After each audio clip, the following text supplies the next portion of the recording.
Welcome to Masters of Self University podcast, your highest source of sacred truths and universal wisdom. Hello, beautiful souls. I'm Rachel Fiori, mystic, spiritual teacher, psychic healer, and founder of Masters of Self University. Join our journey of soul transformation as we deep dive into this latest episode.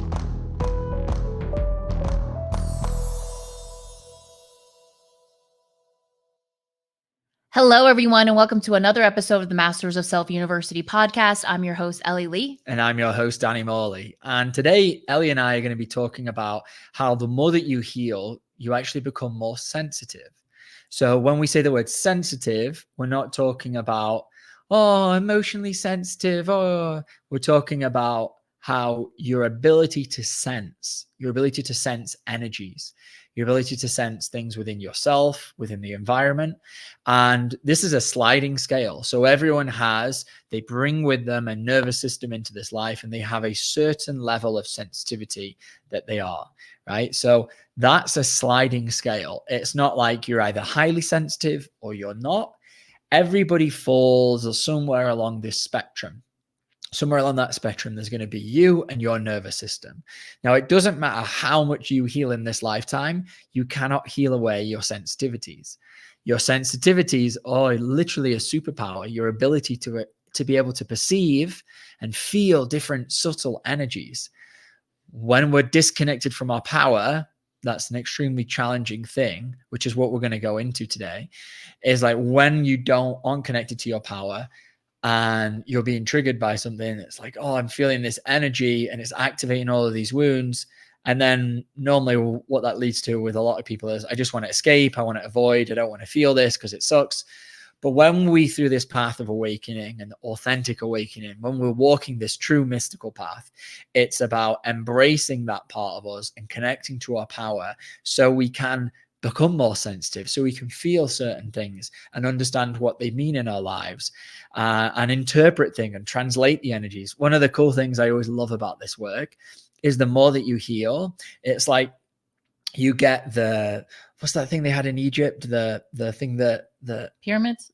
Not the pyramids, the thing that mummified, like the tombs? No, when they found like the tablets, and then they could understand like hieroglyphics. We're getting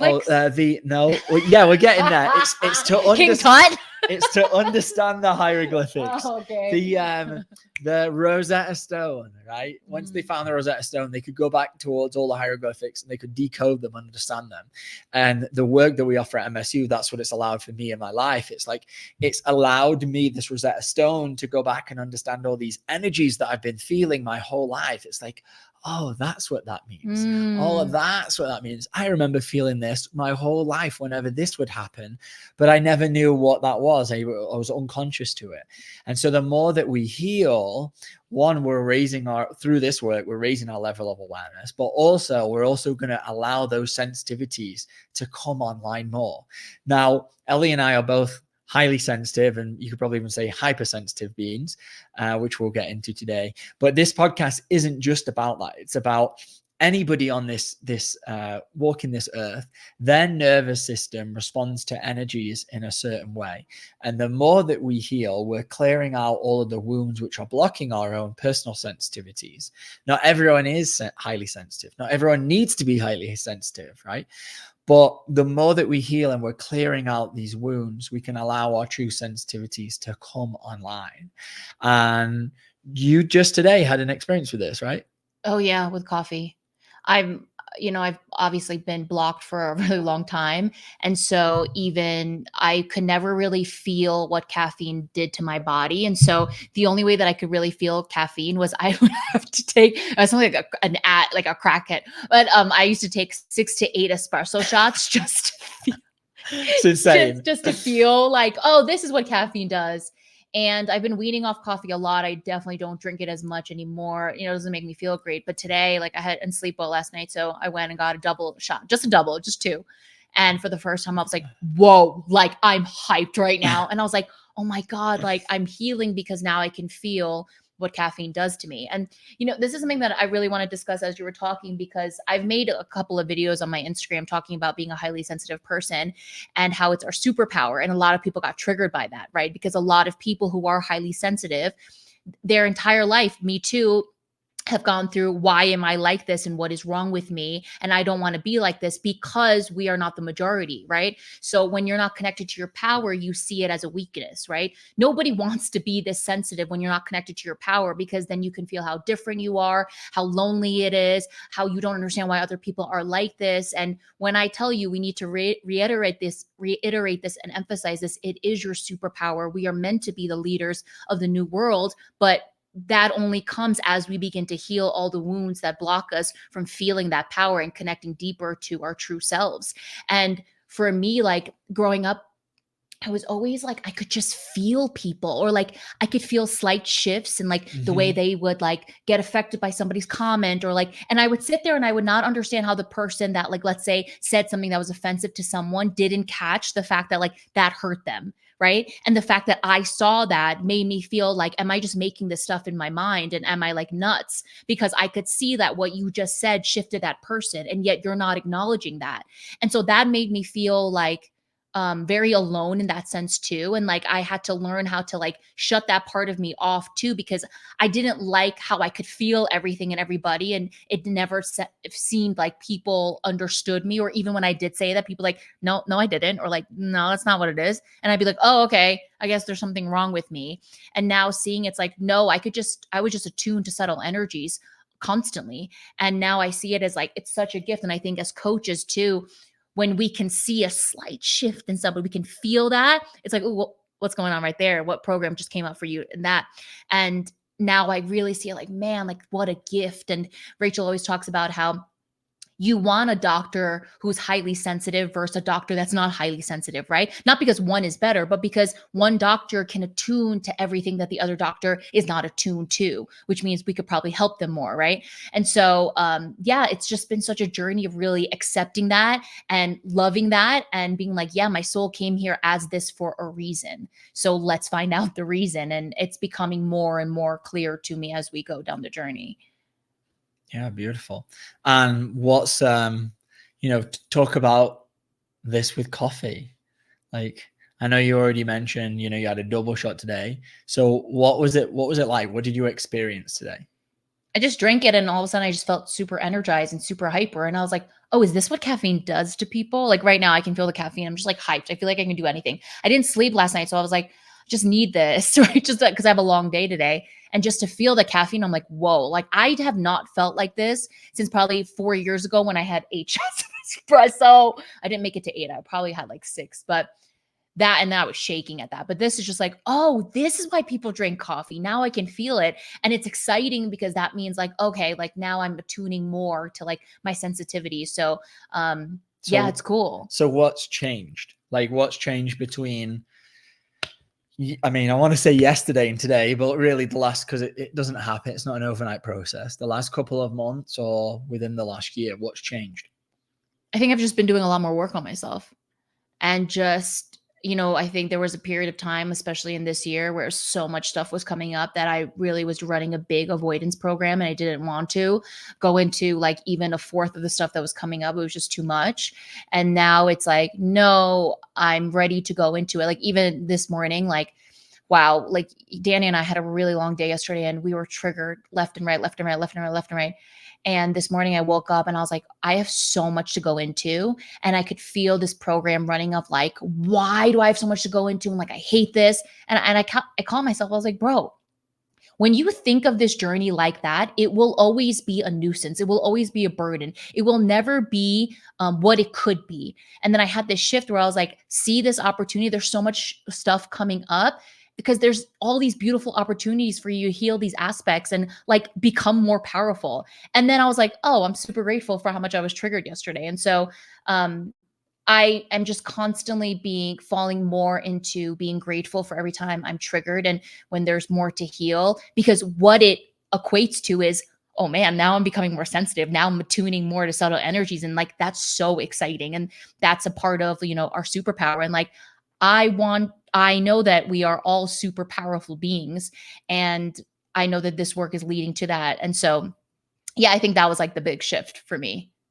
And could you say like maybe it was being more, I mean, it's everything that you just said, right? But being more conscious about, oh, I want to go into this. Yeah. So what you're saying is, and this is why we say like those words, like step into your power, because it is a becoming. It's not, as Rachel says, it's not a passive process. It's an active one. You have to actively participate in your healing and your ascension and your elevation, right? And so you're actively now like more like, no, I want to go into these triggers. So you're opening yourself up to actually feel what's there. And so internally, I'm sure that's shifting things, and now those you're able to feel more because internally you're finding more power to actually say, I want to feel this. Yeah. Whereas in the past, it's when we're disconnected from our power, it's I don't want to feel this, right? And this is what happened with me with what I used to use alcohol for. And as Ellie was saying, yesterday was a very triggering day. And I really felt all of these programs coming alive of, I want to drink, I want to go for a beer. I'm watching this person in front of me drink a beer and I'm like stressed. I'm like, damn, I wish that was me, because I know it would just make me relax and feel good. Although it doesn't really make me do that anymore, but it did for a long time, right? And so all these programs are coming alive, and the old version of me just wanted to avoid that, didn't want to feel that. And I felt that come up yesterday. I felt the programs of avoidance, of powerlessness, of wanting to escape. And instead of acting out, those programs, instead of following through within that kind of old pattern, I chose, no, you can do this without that. You can just drop in and feel this. And I could hear the programs like, well, you can just deal with this the next time this trigger comes up, right? And there's the procrastination program. And I've been working on that a lot. So instead of falling into that, it's like, no, because otherwise I've just got to deal with the same thing I'm dealing with now then. So why not just nip it in the bud, become the first way of oneness, the way of responsibility, and just open to it. And it's not easy. It's not easy. And that's why it's work, right? It's why we call it the real work, is because to actually open in the moments when you're closing or feeling the intensity or wanting to avoid, to run, to escape, it's difficult. And it requires facing your shit. Yeah. And, I also think that the more, sensitive, right? Becoming more sensitive as you heal, I can feel the vibrations of mental programs. I can feel the vibrations of thoughts now. And I can feel the vibrations of, so I'll give you an example. So the other day I was in the car with two people and they were listening to this huge radio personality that I think the things that this person says, like, I'm like, ever since I was a kid, like when I would listen to him, he would come on the radio, whatever, I would just feel like it was so gross. Like it was such a low vibration. And yesterday I was in the car and they were listening to this guy. And immediately I felt how low what this guy was. I could feel the frequency of it. And it made me feel so uncomfortable. And so I put meditation music on in my earbuds, right? And I just started dropping in because I could feel automatically like there was a judgment program of like judging these people for listening to that. But also I could feel like how it was trying to lower me down. And so my job in that moment was just to open, love the judgment program, and just understand and know like I'm powerful enough not to be dragged down by this frequency, because when I wasn't connected, I could feel myself being dragged like real low. And so I just opened my heart to it. And even the other day, like I had 3 triggers happen in a row, bam, ram, shabam. And I heard my mental program run of, you're such a piece of shit, you never get anything right. And as soon as the mental program ran, I quickly went, ooh, wow, that was icky. And before, when I'd run those kind of programs, I'd be like, yeah, you're such a piece of shit, you never get, it would just be like the victim and the all that stuff. And I caught it in real time. And I was like, ooh, now I can feel the true vibration of things and know that it's not aligned with where I'm actually vibrating from when I'm connected. And so that's been really beautiful and powerful in itself to feel that, and then feel all the other programs that are running. And that's what's so exciting about what we offer and what we teach in Masters of Self University. Like, you think Rachel like named this organization Master of Self because it was cute? No, it's literally because we're here to master ourselves. We're here to become a master of subtle energies within ourselves and then inevitably in other people in the collective. And so to be able to do this now and to really identify programs that are running, I still haven't mastered it with Danny. Like but I'm getting there, I'm getting there. But it's been, that's been a beautiful upside to, how hard it is to feel your shit. It's not easy. No one's saying any of this is like easy. It's not. But to have those moments where I'm like, okay, yeah, keep doing the work, Ellie, like keep going. Yeah, and that kind of leads into something that Rachel's done a few podcasts on about how there's these matrices, right? Mm-hmm. And so energy exists within a matrix. It has to. So there's always going to be a matrix. It's just like, which matrix are you living in? Mm-hmm. So we've got the third dimensional matrix, which, we all, I'm sure if you listen to this podcast, you all know about. And if you've been listening to Rachel's recent ones, it's like, yeah, we've also got like the spiritual matrix. There's also the fifth dimensional matrix, like the matrix of oneness consciousness. And so when you were talking about that, like it brings up that of like, okay, I can enter this matrix of maybe a lower level of consciousness.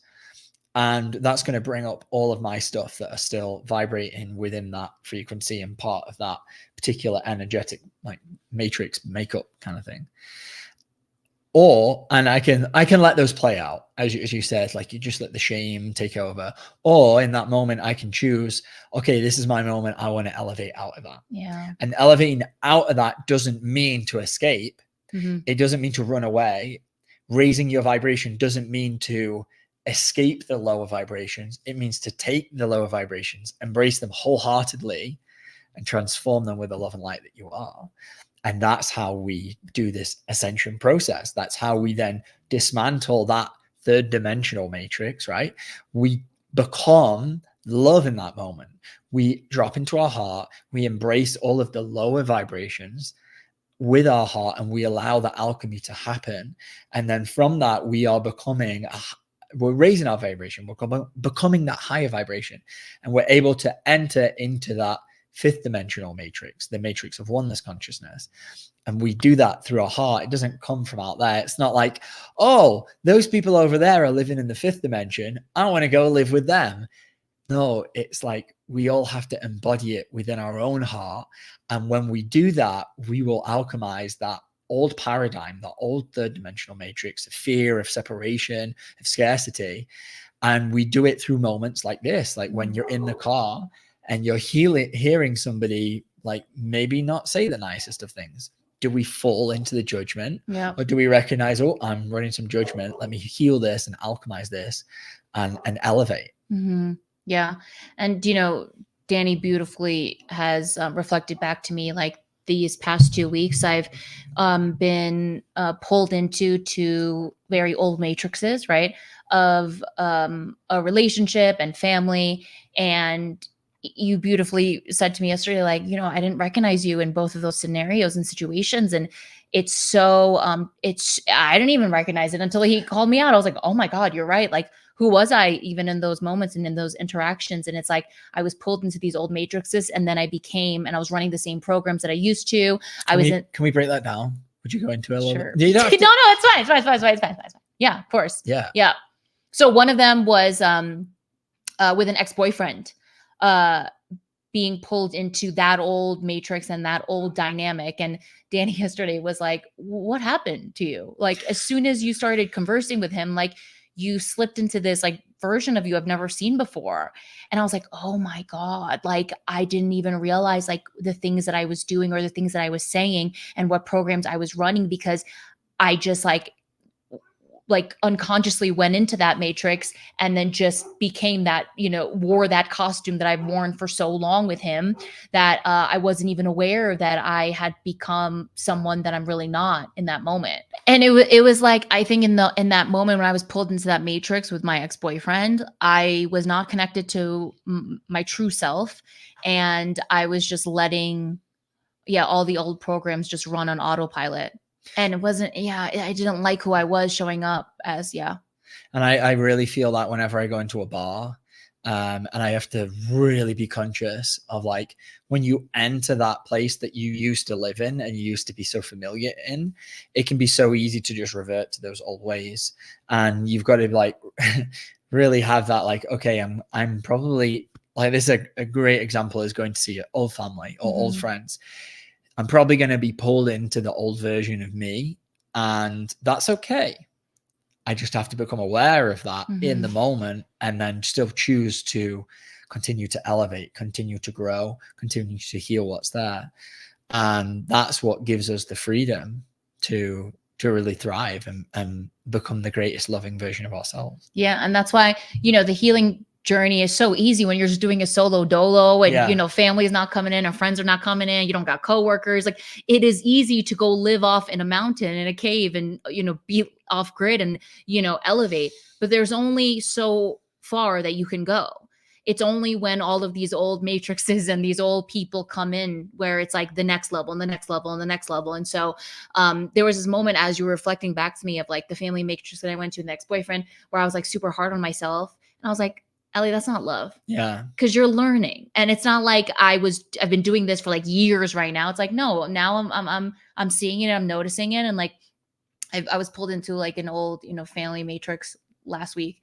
And even today, like when I called my dad, I like just dropped in and I was like, Ellie, we don't need to do what you did last week. Now you're more aware. Just open your heart, connect back to love and have this conversation from that place. And it vastly changed the vibration of our conversation in that moment. And so thank you for reflecting that to me.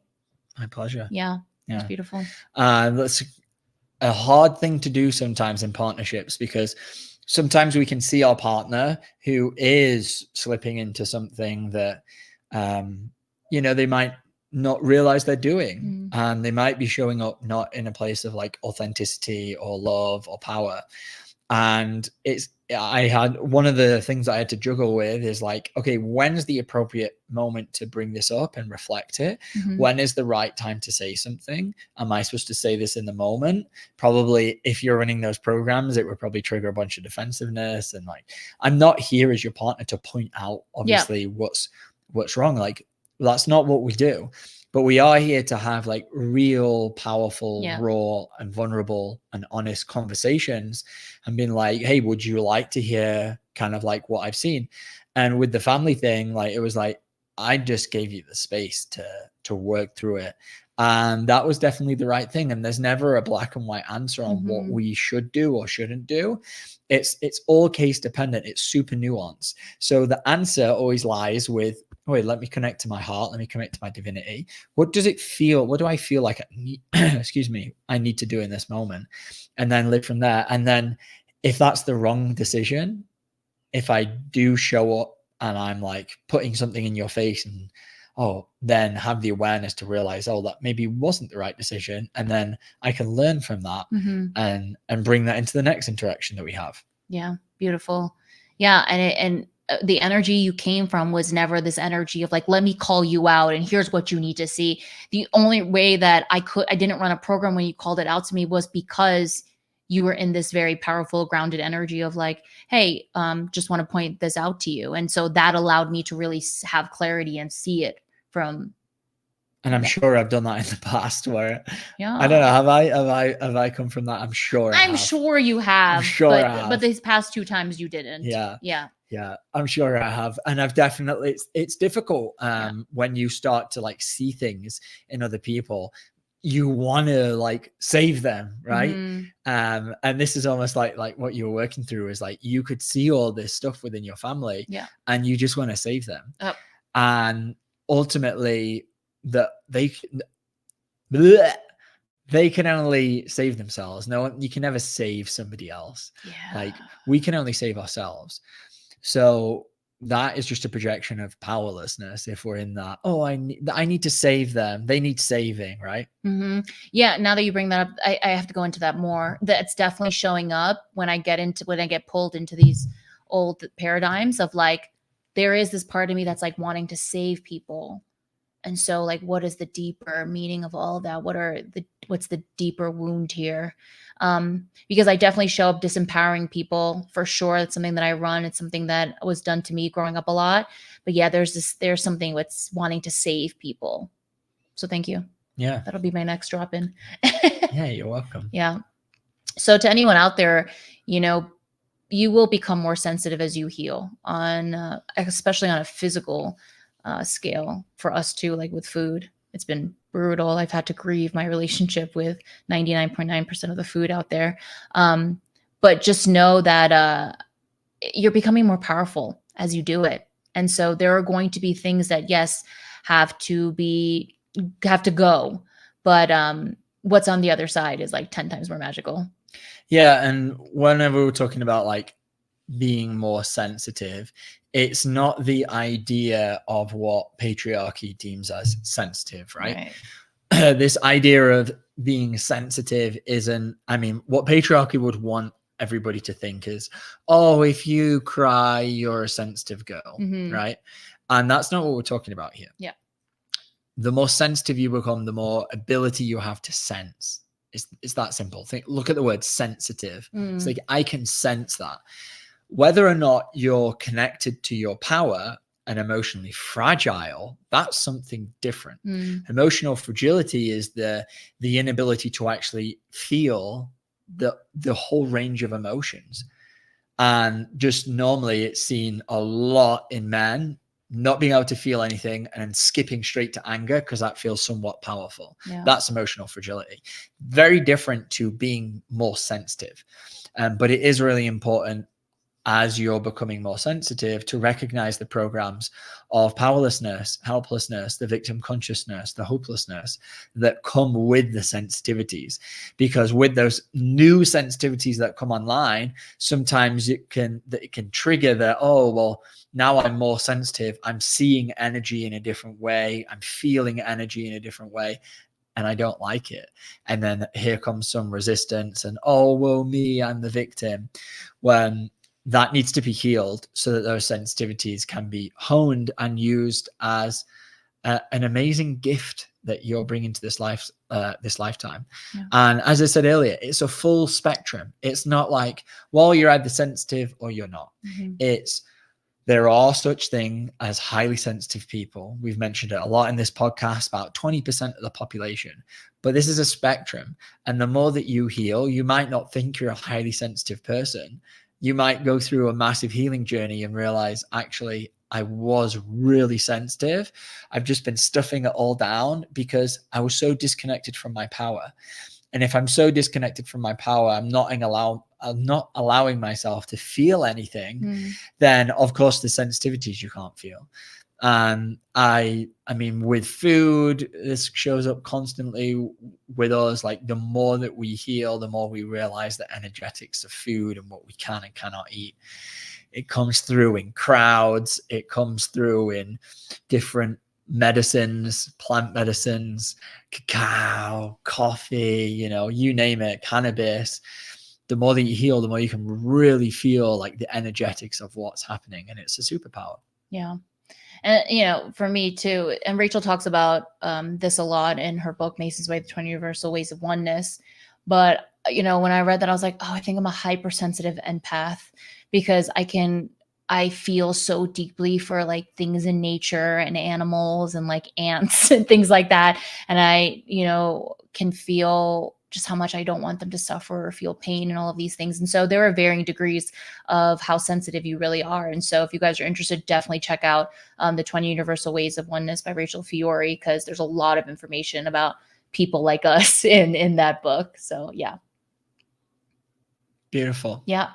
To anyone out there, if you're a highly sensitive person and you want to join a group, we have a group class of highly sensitive people. If you want to work with us one-on-one to really do this work, set up a free coaching consultation with us at mastersofselfuniversity.com. We have amazing coaches that are all highly sensitive that can really help you on this path. Yeah. And it doesn't matter if you are highly sensitive or not. Like, we've got all of that covered. Yes. Right? Yeah. It's like, come do the power within, connect to your power, and allow this journey to take care of itself. Yep. Yeah. Yep. Please share, subscribe, like. It really allows us to keep doing this podcast for free. Yeah, I can't believe we're over like 150 episodes in. Thank you guys so much for listening and supporting. And until next time, we'll see you guys then. Bye. Bye.